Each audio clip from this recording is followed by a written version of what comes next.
हर साल की तरह इस बार भी सूरजकुंड अंतर्राष्ट्रीय हस्तशिल्प मेले में देश भर के शिल्पकार अपनी कला का प्रदर्शन कर रहे हैं। इस मेले में बिहार के मधुबनी जिले की नाजदा खातून की कलाकृतियां खास आकर्षण का केंद्र बनी हुई हैं।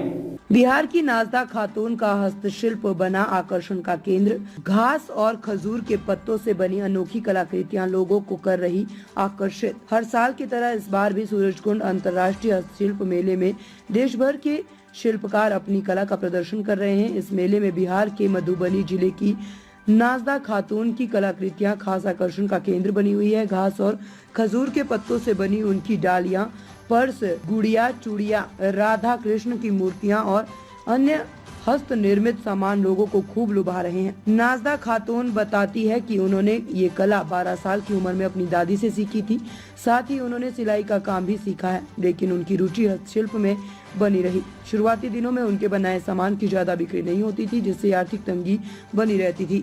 परिवार की मजबूरियों के चलते उनकी शादी कम उम्र में कर दी गई थी, लेकिन उन्होंने अपनी इस कला को नहीं छोड़ा। उनके पति एक रिक्शा चालक थे, जिससे घर की स्थिति और खराब हो गई थी और एक दिन गुस्से में आकर खुद की बनाई गई काली माता की मूर्ति तोड़ दी थी, लेकिन फिर सोचा कि इस कला को नहीं छोड़ना चाहिए। नाजदा खातून कहती है 2011 में उन्होंने अपने हस्तशिल्प का काम पूरी तरह से शुरू किया और 2015 में उनकी मेहनत रंग लाई, जब उन्हें अपनी कला के लिए स्टेट अवार्ड से सम्मानित किया गया। और इसके बाद उन्होंने अपने पति को रिक्शा छोड़कर इस काम में हाथ बटाने के लिए प्रेरित किया और उन्हें भी ये कला सिखाई। स्टेट अवार्ड मिलने के बाद नाजदा खातून को सरकार की ओर से अपनी कला को आगे बढ़ाने का अवसर मिला। उन्होंने करीब 5000 विद्यार्थियों को इस पारंपरिक हस्तशिल्प की ट्रेनिंग दी और उन्हें आत्मनिर्भर बनने की राह दिखाई। क्राफ्ट एंड कल्चर डिपार्टमेंट में रजिस्ट्रेशन कराने के बाद उन्हें देश भर के विभिन्न शहरों में अपनी कला प्रदर्शित करने का मौका मिलने लगा। नाजदा खातून पिछले 3 वर्ष से सूरजकुंड हस्तशिल्प मेले में अपनी प्रदर्शनी लगा रही है। यहाँ उनके बनाए हस्तशिल्प की अच्छी बिक्री होती है,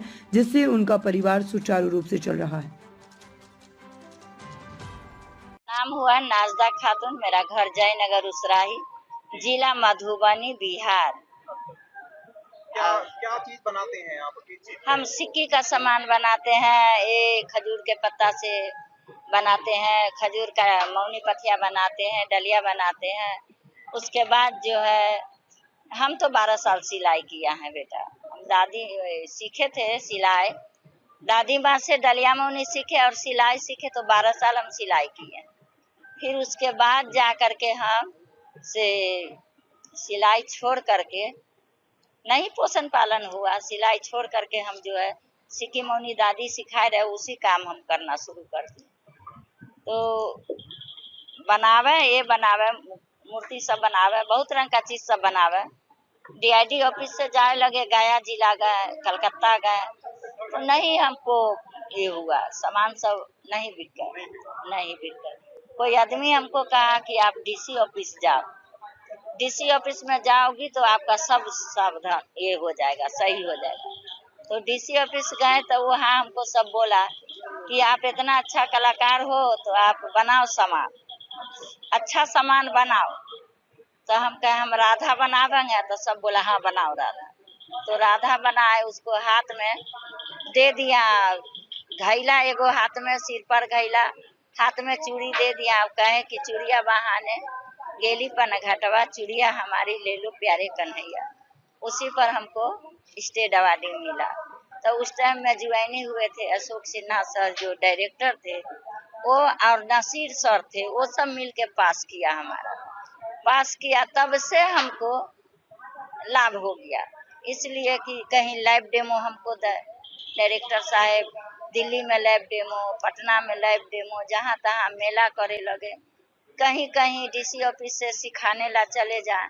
फिर उसके बाद जो है हमको बेटा के पढ़ाए, B.Ed करवाए, बेटी के इंटर करवाए, बेटी का शादी किए, हस्बैंड को रिक्शा चलना छोड़वा दिए। फिर उसके बाद जो है अभी तक हम इस लाइन में चल रहे हैं।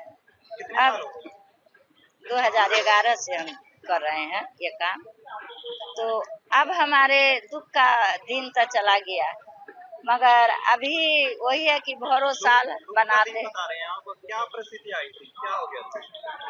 अब मेरा हस्बैंड रिक्शा चलाता था, 5-6 आदमी का आश्रम था, तो रिक्शा में पोषण पालन करें, तो इलाज नहीं, इलाज करें तो कपड़ा नहीं, ऐसे ही प्रॉब्लम था। उसके बाद हम उसका रिक्शा स्टेट अवार्डी हुए तो सर सब बोलने लगा कि आप स्टेट अवार्डी हो गई हो, आपका पति रिक्शा चलाता है, आपको शोभा देता है। हम कहे कि शोभा तो नहीं देता है, मगर हमको अभी तो कुछ कमाई नहीं है। बोला कि नहीं, आप अपने हस्बैंड के ले लो और मेला करो संगे संगे।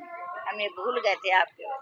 तो दोनों गोटे जहाँ भी जाते हैं 2011 से कहीं। ये काम अपने हस्बैंड को भी सिखाया आपने? हाँ, हम सिखाए हैं इसको भी। इसी को नहीं, हम 5000 विद्यार्थी को सिखाए हैं। अच्छा, विद्यार्थियों को हाँ, अब जैसे कि लिफ्ट में सिखाए हैं, अपने गांव में 4 बार सिखाए हैं, क्लस्टर वाला सिखाए हैं, गोरखपुर में सिखाए हैं, सेक्टर 7 द्वारका में, भुवनेश्वर सिखाए हैं। भुवनेश्वर कीट है, वही कीट में आदिवासी सब है, 4 बार वहाँ भी जाके सिखाए हैं।